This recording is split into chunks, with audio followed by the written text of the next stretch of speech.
Yes, I hear you. Okay, you hear me, but only when I use the microphone. That's weird. Let me see. Perhaps you can see me now. Yes, perfect. Okay. Hi, Brian. How are you? Good morning. Good morning. I appreciate you taking some time. This should be pretty brief, Yeah. so yeah, we don't have to stress over that. And I am recording, so no stress. Just what I plan to do is just record some in general, and then go back and maybe make it look pretty, splice it up and make it look pretty. So it'll so I'm just basically gathering some raw footage, if you will. Yeah. I don't want to use the microphone. I just need to. You, you don't look that good with a microphone on your ear. So let me just check if I can use the microphone on the computer. It's just because I'm not used to Zoom. We always use Teams, so I need to find and out where. I wanted to use Teams, but for some reason I couldn't find the calendar in the application to schedule the meeting.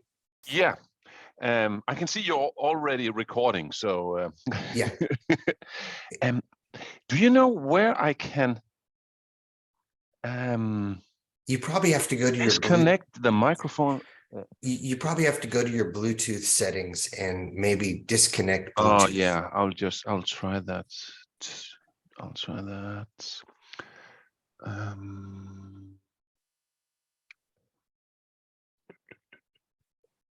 Let's see.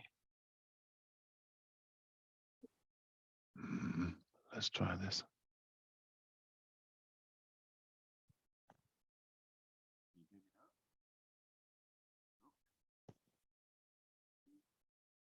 Can you hear me though?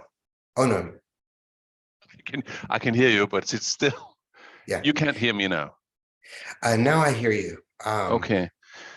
Now you could possibly turn the little stem of the microphone towards the back of the room a little bit so it's less noticeable.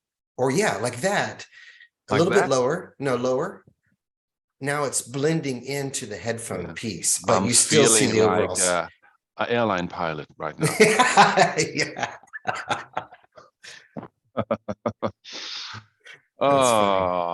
So okay, we'll do it this way then. Yeah, let's see, I'm thinking also maybe in this Zoom settings you have microphone on the probably the left of your screen. Yeah, I have. Perhaps I can. And then you have a little okay arrow. Now I know how I do it. Okay. Yeah. Can you hear me now? Still no audio. Still no audio. Okay, I'll just try. Oh yeah, now I hear you. Now I hear. Okay, now it's on the computer. Perfect. But it's not very loud. Your microphone is not very loud. That's probably what I'm listening to is. Okay. I'm probably okay. I'll turn it back on then. Switch to phone audio, leave computer audio, test microphones. Yeah. So you do have now? Yeah, I hear you fine. You don't want to try the computer? Oh, I just did before when you said that you couldn't hear me that well. Yeah. Did you go into the audio settings and play with any of that? Yeah.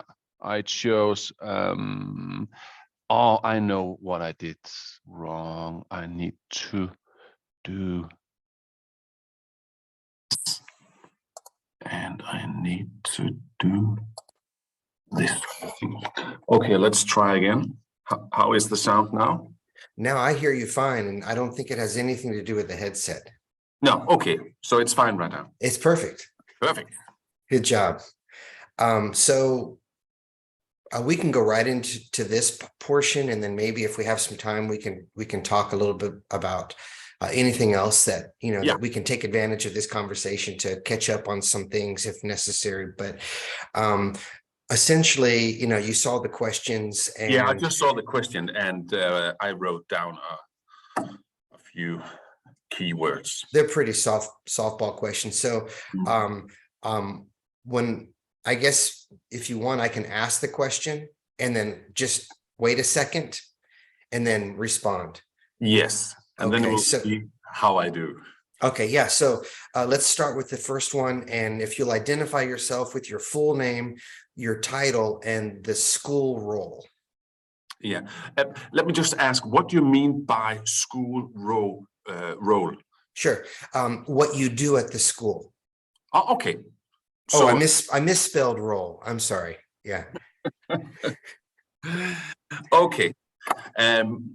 My name is Kenny Thomsen, and I'm a principal at EUC Nordvest, which is a business gymnasium or high school, and we're placed in the northern part of Jutland in Denmark. And we have cooperated with Brian and the Austin Community College since 2017. And our first visit to Austin was in 2019. And my role is, we have cooperated since 2017, Brian and I have the opportunity to travel this fall to visit Brian for the first time. Very good. Just incidentally, are you also a teacher? Yeah, as a matter of fact, I teach not that much, but I still teach a little bit, and I do it because I want to keep what do you call it, a good relation to our students. Mhm. And also when I have meetings with my co-teachers, I'm able to understand what they're saying when they say that the students are this and the students are that. Okay. Yes. So, And what subject do you teach? international economics. Okay, perfect. So why is travel in general important in the education of the students of EUC Nordvest and specifically to the United States? Yeah. Denmark is a very small country. We have 6 million inhabitants, and we depend on our business with other countries. And as a matter of fact, the US is our biggest business partner.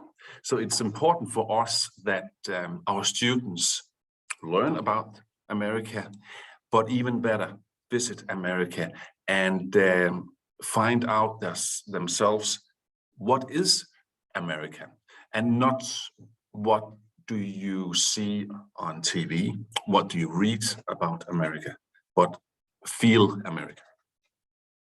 And that's an experience they can use both in school and in their future jobs. Very good. Considering teamwork, exposure to new things, and a sense of accomplishment, what benefits does the project-based global learning offer to student participants? For most of our students, this is the first time that they travel alone and as far from home as America.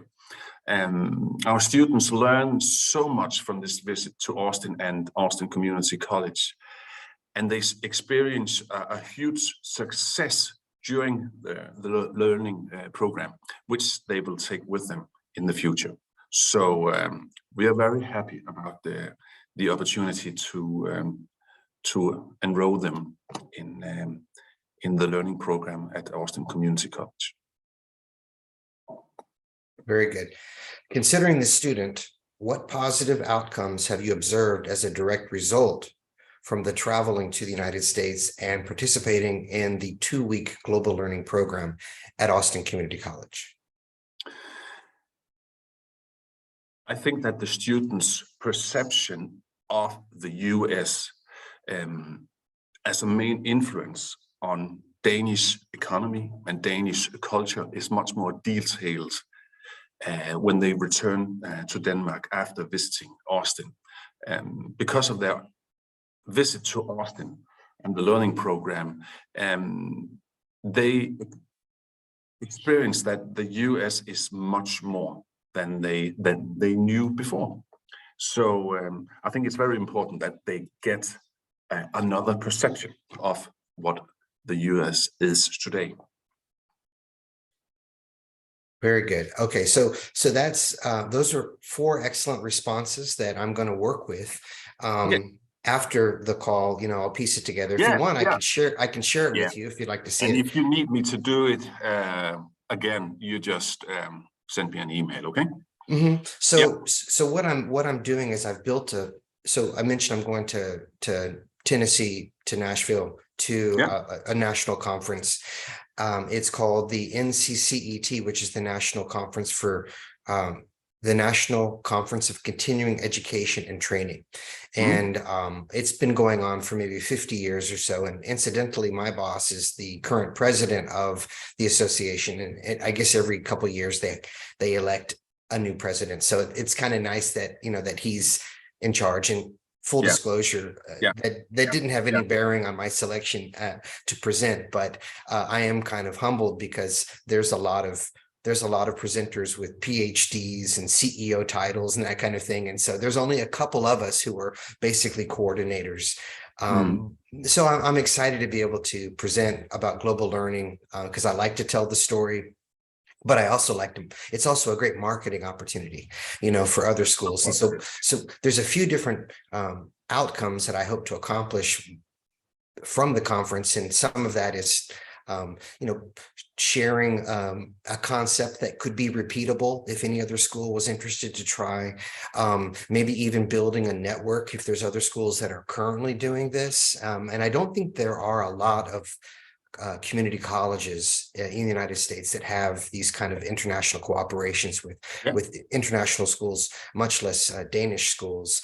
So, I'm hoping to be able to do that. And also one unexpected benefit is that I'm going through a lot of old material and I'm remembering things and I'm compiling and organizing all of this information into one convenient slide presentation. So that in itself has been kind of useful as far as, maybe something that I can share moving forward. I'm excited to be able to talk with Marianne, thanks to you. And did you talk to her? We will have a conversation on Friday, and then we'll come together on the 6th of March to speak with Dr. Sadikova, Alime Sadikova, who's the assistant principal of the Manor Early College high school. And just for information, early college high school means that the students, while they take high school courses, are also earning college credits. As you probably know, college is expensive in the United States. It can be as much as $20,000 or $40,000 a year, and multiply that by 4 years. ACC has a relationship with the high school systems, whereby the students can take high school credit and get college credit. So by the time they finish high school, they're already beginning their 4th year or their 3rd year, I'm sorry, at the university level. So they save a lot of money and time through this kind of partnership. So, that's kind of cool. So she manages that school, and that's the school we're going to go to. And I took a group from Herning to that school, and it was a great experience. And the school, the early college high school, is getting a new campus this summer. So we're going to be going to the new campus, which will be similar to one of our flagship campuses of ACC, which will also be visiting during your stay in Austin. So me and Alime were talking yesterday about maybe expanding on some of the opportunities. Actually, I don't need to be recording this anymore.